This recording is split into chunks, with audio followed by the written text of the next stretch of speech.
Today on the Future Podcast, we got the Hackathon Man, the sexy skull on your timeline, and the Colosseum Caesar. Welcome, Matty Tay. Thanks, man. That's a great intro. That's how You, we try to do. yeah.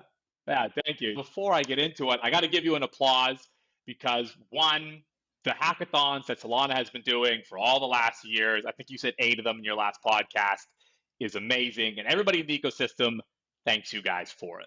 No, I appreciate it. It's been an honor running them for the ecosystem. So yeah, hopefully many more in the future. Love that. So you were just on the Sulfate podcast and you gave a good background on sort of your journey, the BTC thesis, OX on Ethereum, and then landing in Solana. So I'm going to speed through that. And why don't you instead give a breakdown of what it was like being head of growth on Solana in the early days and that moment when the hackathon masterclass began? Yeah, for sure. So I first started at Solana Labs in 2020, and when I joined, there wasn't a particularly large ecosystem. I'd say it's quite small. So there was a really strong group of validators that were excited about the network. The network had just gone to mainnet beta. There was obviously FTX, who had split out a team to build Serum, which is the order book DEX that was kind of the bedrock of the DeFi ecosystem initially. And then there was a few other independent teams. And so yeah, I was sort of tasked to figure out how to grow the ecosystem, specifically like in a scalable way, where instead of just going one by one to teams to try to convince them to build on Solana, like how could you create like channels or programs to go much farther than one to one communication? And so yeah, we tried a bunch of different things, but one thing that was happening was that there was this project called Wormhole that was going to be coming to mainnet as well. And there was going to be a bridge between Ethereum and Solana. And so at the time, I think we were thinking, oh, how do we promote this? How do we get people to use the product? And the first idea was, oh, let's run like a hackathon. And I had run some hackathons for as you mentioned, 0x, which is the company I was at before in the Ethereum ecosystem. And I felt that, while it's cool to run a traditional hackathon and have people experiment with the technology and learn about crypto development, what we really wanted, what we really should optimize for is like startups, like full-time startups, rather than just ephemeral hackathon projects. And so how do we sort of construct a new type of competition that sort of evolves the hackathon to attract those type of builders and specifically like technical founders? And so that's what we did with the first one, which was called Wormhole Hackathon. Unfortunately, Wormhole never launched in time. And so we just ran it anyways and called it Wormhole. But the good news was that it opened up a very important insight, which was all of the prizes and stuff we initially intended to have was about, hey, you need to use Wormhole and you need to build these specific things. But when Wormhole wasn't live, we're like, well, we can't really be prescriptive about what people should do. So we just said, bring whatever ideas, whatever applications you want to build, just build it. And that was, I think, a big insight for us because people that attracted the type of people who were like, hey, I have my own idea that I'm passionate about. I don't really care about Wormhole. I just want to build like a really cool application that that I want to use. And so we saw initially a group of people. So there was like 60 project submissions in that first hackathon, which was a huge amount for the ecosystem at the time. And so we were just like, hey, there's some magic here. We need to double down on this. And so that's sort of where we started from. That's amazing. That's Yeah. amazing. And then out of that, tell me how the idea for Colosseum came about. And before you do, I had Anatoly on the other week, and I kind of brought up Colosseum and Anza and was like, is there a moment with you and Raj that's like a proud parent moment where somebody like yourself is like, look, I love what I do with Solana Labs, but I want to take this outside capital market, create a project and a company out of it, and push it down our own rails. And he went on to say, like, how obviously happy he is that it becomes its own beast. And so what was that like for you to be like, you know what, I want to do more? Yeah. I think it was something that, like, as soon as we ran a couple hackathons, I knew that this was sort of the direction this needed to take long term. But it took a while to get the pieces in place to do it. So just taking a step back, the hackathons were growing very, very quickly. And the Solana Foundation, where I was previously working, wasn't really set up to become like a Google in the sense that like hire a bunch of employees, create revenue generating businesses. They're there to support the ecosystem, find these sort of growth mechanisms or programs that a full time team can take over and really scale up. And so I think the hackathons were definitely this, where about when we looked at the numbers, about 80% of all VC backed startups had their genesis in these hackathons. And so it was becoming clear that like this needed to be kind of its own standalone business. And like that, then the question was like one, who was going to be part of that standalone business. So obviously I kind of had the idea and wanted to push it forward. I needed to find a co-founding team to go do it, people that I trusted. And so that took a while, and I found those people, which are Nate and Clay, who are my co-founders, who kind of have complementary skill sets as me to get that off the ground. Two, we needed to raise a significant amount of capital for the business model that we were going to run, which is this sort of VC model rather than just running like an events company. And so by the time that we kind of started on that journey, Sol was at $8. No one was really investing in venture funds in crypto, let alone specifically Solana. And so took a while to raise the venture fund to get this off the ground. And then there was just a bunch of legal stuff as well. But so it took at least a year to get this to fruition and to build out so if anyone's listening who just participated in Renaissance, we built out like a full product basically where you can find teammates and co-founders, share ideas, participate in hackathons. That took a while to actually even build, to get off the ground. And so all those things kind of led to a long process to do it, but we finally did it. And so yeah, really happy that we did. The Colosseum product looks like it was the culmination of many man hours. It is very refined. I really like the Renaissance setup, the arena, and so kudos to you guys. And outside of Nate and Clay, how big is the team? Just us three. So No way. yeah, just us. And honestly, like the platform, that's just Nate. So Nate was a longtime engineer at Stripe. Most recently, he was on their crypto engineering team. But yeah, he's a beast. And so Dude. we did work with an agency on the design side called Airfoil that helped kind of mock up certain components of the website and the web app. But beyond that, it's just been the three of us. But I think that's not too. I think this is a trend in crypto and just tech broadly, is that you don't need a huge team if you're sort of digitally native, right? Like we don't. One thing is, you'll notice about our hackathons that are different than traditional hackathons. There's no IRL sort of meeting place that you have to organize. It's all online, so that reduces like the need for like human resources and headcount. To our accelerator, our venture fund, this is all online. Like we're not going out and like meeting people in person to determine whether to invest in them or not. We don't have a army of associates, right, that are going out there and trying to find deal flow. We don't have an army of people writing content to try to like get deal flow that way. The way that we gain deal flow is through this product that is the hackathon. And so it's just a much more scalable way of, we think, finding talent across the world, and helps us keep obviously a lean team of three. It's amazing. That's amazing. Yeah. And the branding Coliseum really leads into the model, which you guys are calling the three pillars. You've got your hackathon, you've got your accelerator, and you've got your funding. Yep. Tell me a little bit about that, and then tell me what part of that you're most interested in. Yeah. Well, I'm interested in all three, but I would say, as you mentioned, Colosseum is sort of three integrated pillars. We have the online hackathon. This serves sort of multiple purposes. One, it's our mechanism for growing the Solana ecosystem broadly, right? Like while we're focused on startups, a lot of people besides founders join the hackathons, right? Like developers that just want to learn Solana development, people that want to boost their resume to get hired by existing companies, they all join the hackathon. And so that's like our mechanism for using a bunch of marketing channels around it to attract new people into the ecosystem. So when we run surveys in the past, about 50% of the people who join these hackathons have never built on a blockchain before.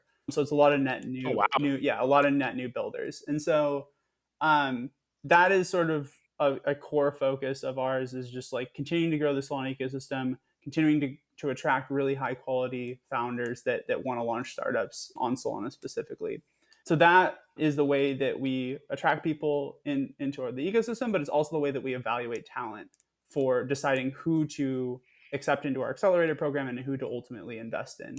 And so there's a lot of comparisons thrown around with like Y Combinator, which, you know, we don't think of ourselves necessarily exactly like Y Combinator. We want to forge our own path, but it is similar in the sense that like YC has like this college style application, right? Where, you know, they look at the application, they do an interview, and then they determine who to let in.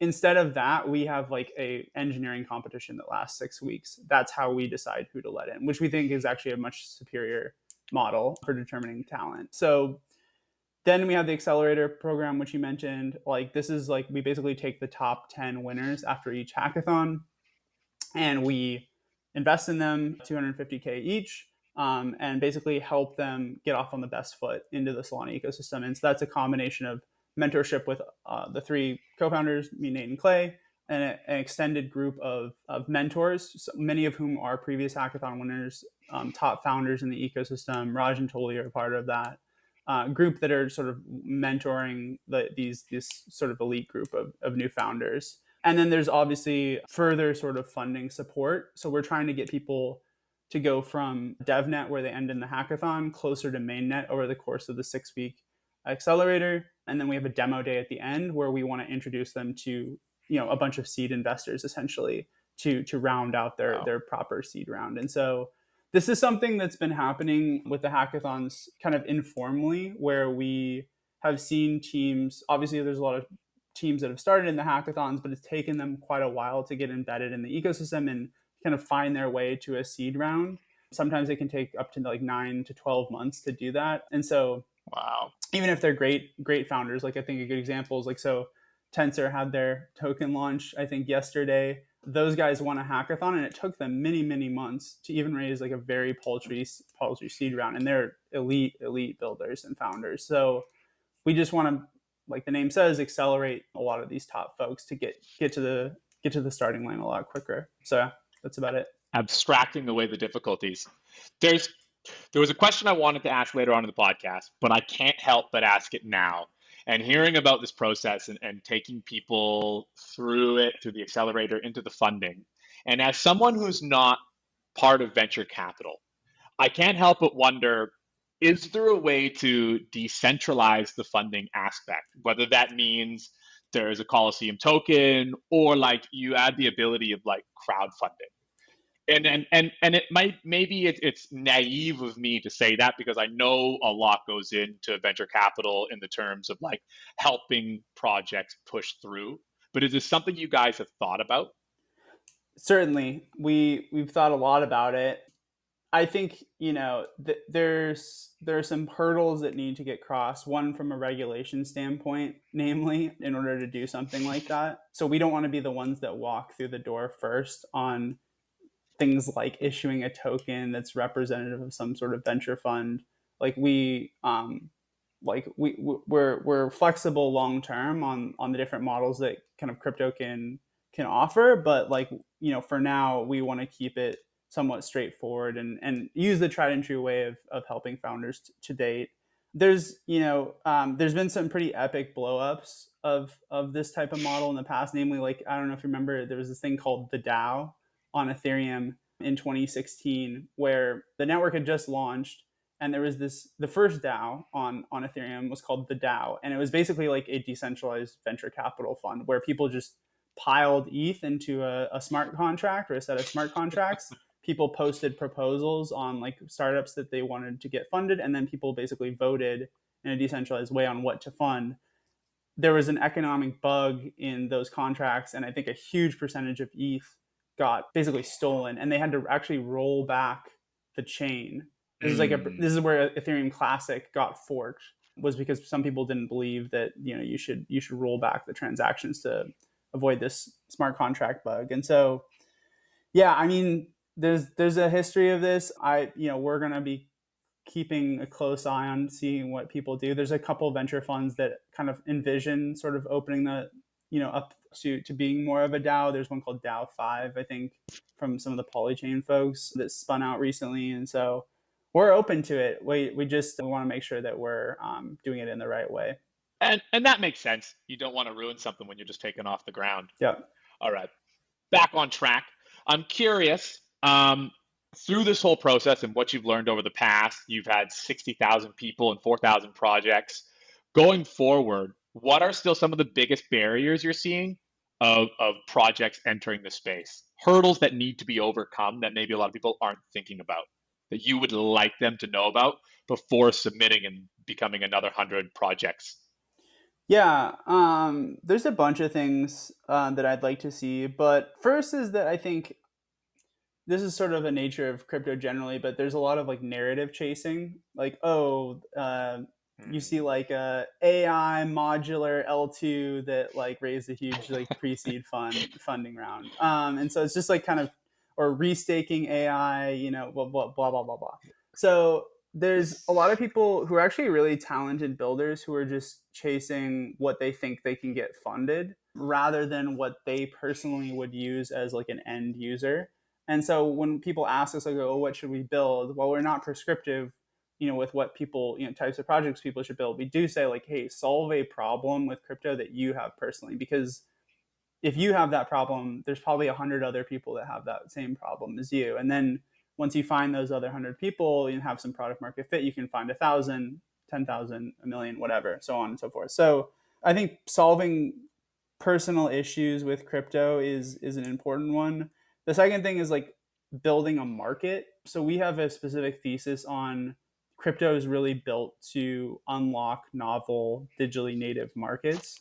So I think this is where, like going back to Bitcoin itself, right? Why is Bitcoin amazing? Well, it created a novel market for non-sovereign like store of value or resource, digital gold, whatever you want to call it. And so I think a lot of the big outcomes in crypto and where people have found success so far, whether that's DePIN or in DeFi, have been unlocking a new market that couldn't have existed before without crypto. And so those are some just general things that we want to see people focus on more rather than chasing specific narratives. I like that. Did you see any novel marketplaces pop up in the most recent Renaissance Hackathon? Anything you can share that maybe you saw was spicy or new? Yeah, I can't share a lot yet because it just ended. So we just got to look at the submission list this morning. But there's one project that has made quite a splash that we think is interesting. We're looking into it, which is I think it was like 15% of all transactions on Solana in the last couple of weeks, which is called Or, which I believe is Dev Hardhat Chad submitted to the hackathon. And so kind of creating a market for POW mining on Solana is an interesting thing to go about. Not sure how sustainable it is, but that's the type of thing we want to see, like experimentation of interesting new novel markets. Actually, our first investment that was somewhat off cycle is in this project called the MetaDAO, which I believe you've had on your podcast recently. And, that's another good example. Like they basically created a market, right, for determining what decisions a DAO should make. And we think a more efficient and effective way. And so those are very interesting sort of initial markets that are out of the box and we don't know how they're going to turn out, but it's worth pursuing, I think, as an experiment and a startup. Amazing. Shameless plug, actually. We've been working with the MetaDAO team and we're going to be their first Futarchy as a service. Awesome. That's This is Awesome. the future podcast, and so the future DAO. So yeah, we're pretty excited about that. Sweet. Actually, I saw the what was it, Hard Hat Chad, Mm-hmm. the guy doing Or. He put a poll out saying like how they should determine governance, and I was like, dude, of course you got to go Futarchy. Futarchy. Yeah. Yeah, no. I think that'll be a for sure a trend, and it's super exciting that you guys are going to be one of the first that implement it. I think I don't know, for us, like DAO governance has been somewhat of a theater so far. It's usually just a bunch of people who have a large percentage of the token supply, usually the core team, and then some venture capitalists sometimes who basically just make the decisions. And there's actually no decentralized governance as part of it. And so, yeah, excited to see kind of what happens there. Completely agree. Completely agree. Okay, sort of on the same vein, on that UK Super Team podcast you did, sort of in so many words, you mentioned that founding team talent and then an actual working product are very important prerequisites for entry to these hackathons.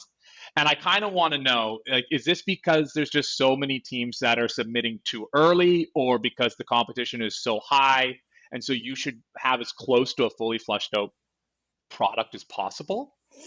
Yeah, so some clarification there. I think that's one.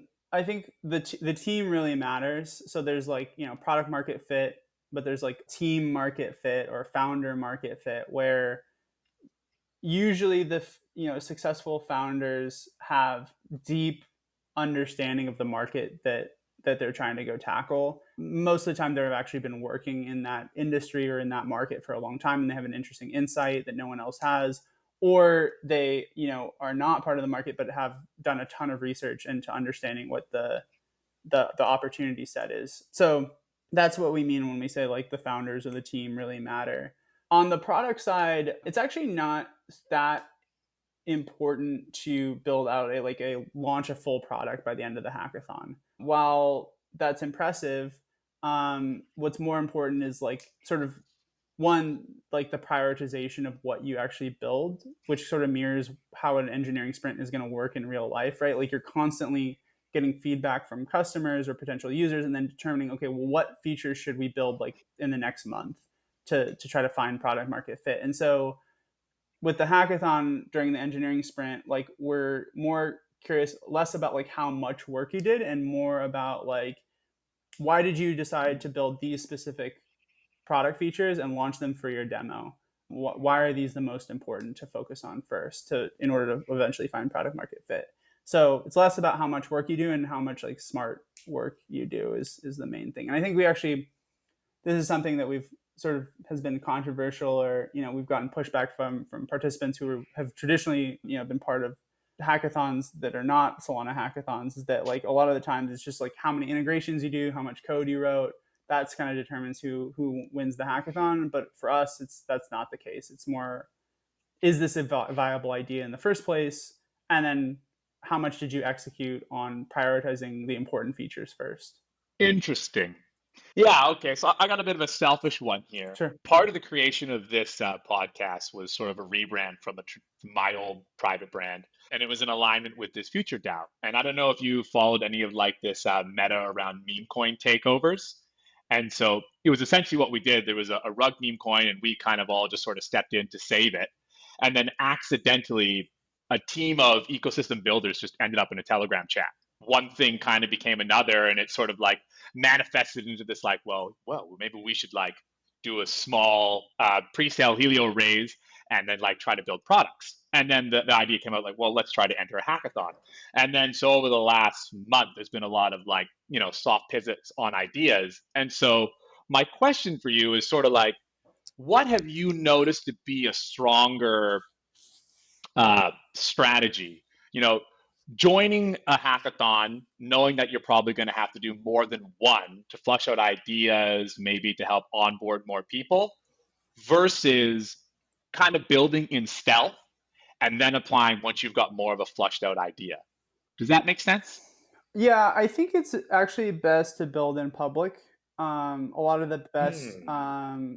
hackathon teams who become top projects in the ecosystem have gone through multiple different hackathons and sort of iterated along the way, and they've been building in public. And the reason that's important is that you're constantly getting feedback from potential users. Hmm. Because if you're building in stealth, you're not really getting that direct feedback from the community. And so I think it's important to let people know what you're building out as soon as you start building it and try to get feedback. So that's my general opinion. I think the reason people go in stealth historically have been like, oh, people are going to steal our idea, or they're like perfectionists, right? Like this isn't ready to be seen by the public. We want to make sure that we put our best foot forward with our products. But I think in reality, like it's much better to build in public and start getting that feedback. Your product cycles and your navigation through the idea maze will go much faster that way. So that's my suggestion. I like it. I align with that same thesis. Cool. All right, sir. When's the next hackathon going to take place? That's a good question. We haven't announced a specific date, but it's going to happen in the fall of this year. So we'll run 2 hackathons this year, maybe 3 next year. Nice. But yeah, hopefully fall, sometime shortly after Breakpoint is kind of what we're going to be shooting for. But we'll announce the dates hopefully relatively soon. And yeah, I think that's kind of get to your last question. There's a lot of people that join these hackathons that, the first time they don't win. And so we always encourage people to keep building, keep exploring the idea maze, enter the next one. And that's when we sort of see people really hit on sometimes the best ideas with the best teams. That's another thing that we want to solve for with Colosseum is like, you own a hackathon, maybe you find someone to build something with, and maybe even it's a good idea, but you don't want to work with that person or it's not working out. Like you have to find the right founding team often to go pursue a product with. And so we have this, as you mentioned, you signed up for a Colosseum account. A big feature we have is like the ability to look through all the other profiles that have signed up for a Colosseum account, find people that, filter for where they live, their skill set, things like that. And we want to build out more features over time to make that even more refined, where you can just like basically fill out sort of a questionnaire of like, what is your ideal co-founder? Like, when do they work? Like how do they work on weekends? Like things like that, where it can be more of like a matching thing where we can basically filter specific, matches that we think would be good for you. So that's something that's on a roadmap.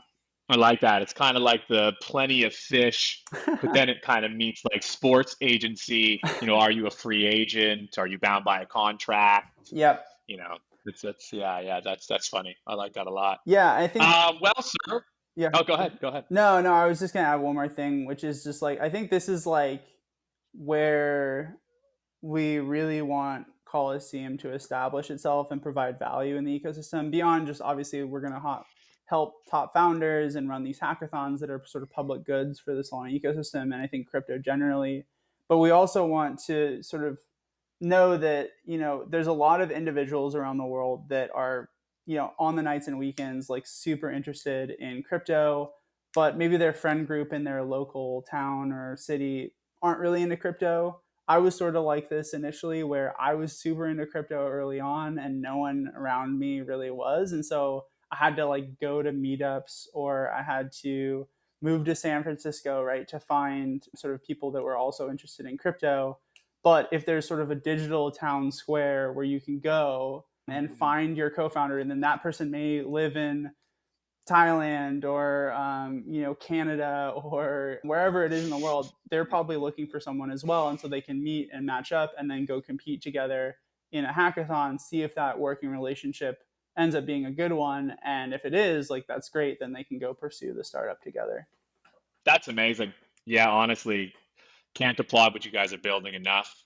And before I let you go, is there anything else other than that you want to add?